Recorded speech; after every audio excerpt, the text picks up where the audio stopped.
Good morning, good evening, and good afternoon to everyone around the world. Thank you so much for listening to my presentation. My name is Yuchao Zhao. I'm an associate researcher from Zhejiang Lab of China, and my title is Design with Rural to Urban Migrant Women, Exploring Opportunities and Challenges in Designing for Married Migrant Women in South China. Before delving into the main part, let me briefly introduce who are Chinese rural to urban migrant women. So when massive migration from villages to urban cities began in China's reform and opening up era, many women with rural upbringings also come to cities to work, which occupied nearly half of the migration population. Meanwhile, radical disruptions in traditional discourses and practices about marriage, love, and sex were initiated. For example, some migrant women began to pursue free choice marriages at cities. However, due to the precarity of their migration and labor cycle, women's struggles against patriarchal culture and the institutionalized rural-urban divide have all contributed to migrant women's greater compliance in both labor and marriage markets, as well as in production and reproduction spheres. As migration and urbanization continue, migrant women also largely adopted mobile communication, which has influenced their experiences and functions of intimacy that otherwise would have behaved very differently. Against this background, I wonder, how do Chinese married migrant women perform and negotiate marital intimacy in mobile times? I thus adopted socialist feminism and techno-feminism approaches to explore this question. Because there are so many feminism theories, why those two specifically? Because they pinpoint three important aspects which are not well researched in previous studies, namely the role of both the patriarchy and capitalism working together on intimacy practices, the mutual shaping between gender and technology, and the divergent social context.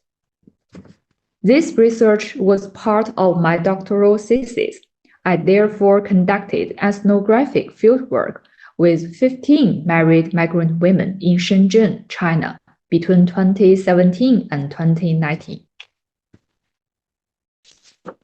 From this period of time and extensive interactions and interviews with those married migrant women, firstly, I reviewed three types of marital experiences faced by them, forming a backdrop against which designs could potentially be availed.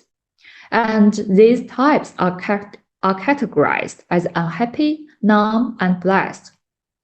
For those unhappy wives and mothers, among the many regrets regarding their failed marriages, issues related to financial dependence and extramarital pregnancy top the list, in which the roles patriarchy, unstable labor market, insufficient legal protections, and so on loomed in the background.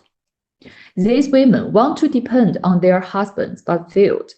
They can be independent but also have to obey, at least to some degrees, family expectations of being wives, mothers, and daughter-in-laws. Other women who are trapped in the numb category share many similar experiences with those in the unhappy category. However, the largest difference is that they choose to tolerate and remain submissive and self-sacrificing. The phrase "marriage is meaningless" is frequently mentioned. Lastly, the so-called blessed marriage was much less prominent during my fieldwork, with only 3 women expressing satisfaction with their marriages. What differs are all 3 women, although having better living standards and more devoted husbands, prefer neoliberal sense of self-reliance. They also regularly negotiated with their husbands, particularly regarding the division of household labor. After understanding their marital experiences, I now demonstrate how their use of cell phones is intertwined with marital complexities. I also categorize the data into 3 types. Instrumentalizing means that there are distinctive gendered patterns of use in which women using phones for practical tasks and coordination, while the mobile platform serves as a recreational space and a space of sexual adventure for their husbands. Eluding means avoiding intimacy and using phones to disengage becomes very common, especially for the husbands. The ease and always present potential of mobile technology brings about many excuses to avoid tangible intimacy-related contact. Of course, there are also positive outcomes for women using mobile phones. Customizing indicates that women can leverage phones to expand their social connections and opportunities. Finally, I build on those empirical insights and previous HCI design research to propose a design with married migrant women framework for approaching design in the Global South. First, we need to emphasize on gender issues rather than addressing the problem of women. That means design is for women's multiple roles and responsibilities. Second, subjective experience and agency are key.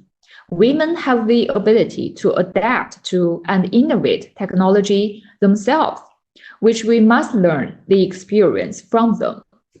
Finally, we need to reject binary constructions and those ground claims that stereotyping women into binary structures. In the end, I'd like to propose 3 questions for us all to think and move forward. First, how to truly understand other women, because engaging with and comprehending women experiences within different countries, cultures, and classes are still very important, difficult, and lacking. Second, how to encourage women voices. Women are not allowed or brave enough to talk in certain circumstances. We must first encourage them to speak out. Finally, how can technology truly empower? Technology development and advancement doesn't mean that they simply empower women directly. We have to find ways to help women use technology more positive. That is all my presentation. Thank you so much for listening.